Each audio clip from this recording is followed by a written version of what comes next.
네.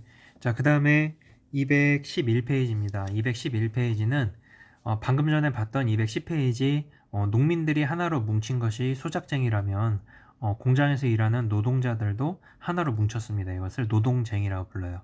자, 때는 바야흐로 1920년대인데 1920년대면 회사령이 폐지됐었죠. 그 말은 즉슨 1910년대에는 회사령이 있었다는 얘기인데 회사를 지키기 위해서 조선총독부한테 허가를 맡았던 것이 1910년대입니다. 근데 3.1운동 이후에 문화통치로 전환이 되면서 1920년대에 일본이 우리의 산업을 발달시켜준다라는 명목으로 허가제를 신고제로 바꾸면서 회사령을 폐지시켰죠. 그러니까 1910년대에는 회사를 지으려면 일일이 조선총독한테 허가를 받고 회사를 차렸었는데 그러지 말고 1920년대에는 회사를 일단 차리고 회사를 차렸다고 조선총독한테 신고만 하면 되는 체제로 바꿨습니다. 그래서 겉모습만 보면 우리의 산업 발달을 허용해 주는 것 같고 지원해 주는 것처럼 착각을 불러일으켰지만 궁극적인 이유는 그때 당시 막 성장하고 있었던 일본의 대기업들이 우리나라로 쉽게 진출하는 데 길을 열어주기 위해서 1920년대에 회사령을 폐지를 시킨 거죠. 자, 그래서 1920년대 이후에 우리나라 기업뿐만이 아니라 일본 기업도 진출하게 되면서 이 회사에서 일하는 우리나라 노동자 숫자도 같이 증가를 하게 됩니다.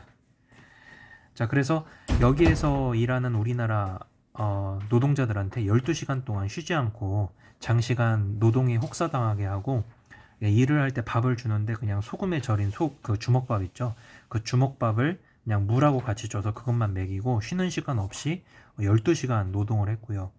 자, 그 다음에 그 공장에서 이제 임금을 줄 때, 페이를 줄 때 뭐 최저임금 뭐 이런 것도 없이 정말 반토막 내서 정말 적은 임금에 많은 시간을 일하게 하는 이렇게 혹사당하다시피 우리 민족을 괴롭혔던 시기가 1920년대입니다. 그렇다 보니까 이제 노동자들도 이제 하나로 뭉친 거죠. 한 사람은 이제 힘이 없는데 같은 처지를 갖고 있는 노동자들이 하나로 뭉쳐서 이제 노동조합을 만들게 됩니다. 그래서 이제 쉽게 말해 이제 아까 말했던 생존권 투쟁이죠. 그러니까 밥그릇을 지켜달라 이거죠. 그래서 월급을 높여달라, 그 다음에 뭐 노동 시간을 줄여달라 이런 것들을 내걸고 이제 일본 회사, 일본 사장님한테 대응해서 싸운 겁니다. 이것을 노동쟁이라고 불러요. 자, 그래서 대표적인 노동쟁이가 1924년 이후로 본격적으로 이제 노동쟁이가 이루어졌고요. 자, 특히 사회주의 영향을 이때부터 받기 시작을 하면서 노동자나 농민들의 계급을 해방시켜줘라 라는 취지와 8시간 노동제 이후로 절대 8시간 이후로 노동을 시키지 말라라는 주장, 그 다음에 최저임금제를 주장을 하면서 만든 단체가 조선노농총동맹입니다.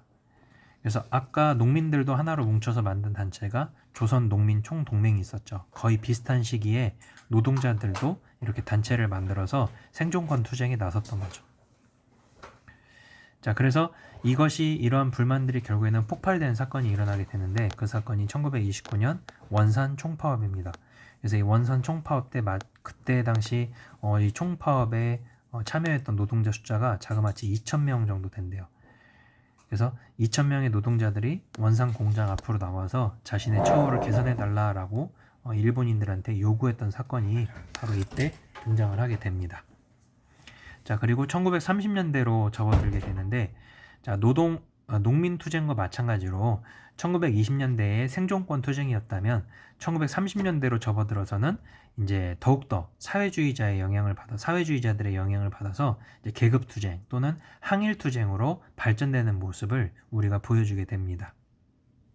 그래서 1930년대로 들어서 사회주의자들의 혁명 조합 운동과 이어지면서 노동자들의 활발한 더욱더 강경한 양성을 보였는데, 자, 이 시기의 노동운동은 단순한 생존권 투쟁이 아니라 계급 해방이라든지 또는 반제국주의 즉 항일적인 투쟁의 성격을 띠는 것이 농민운동과 공통점이라고 볼 수 있습니다. 자, 하지만 일본의 강력한 탄압이 이어졌고 결국에는 해산 조치가 내려질 수밖에 없었던 투쟁이 바로 노동쟁이였습니다.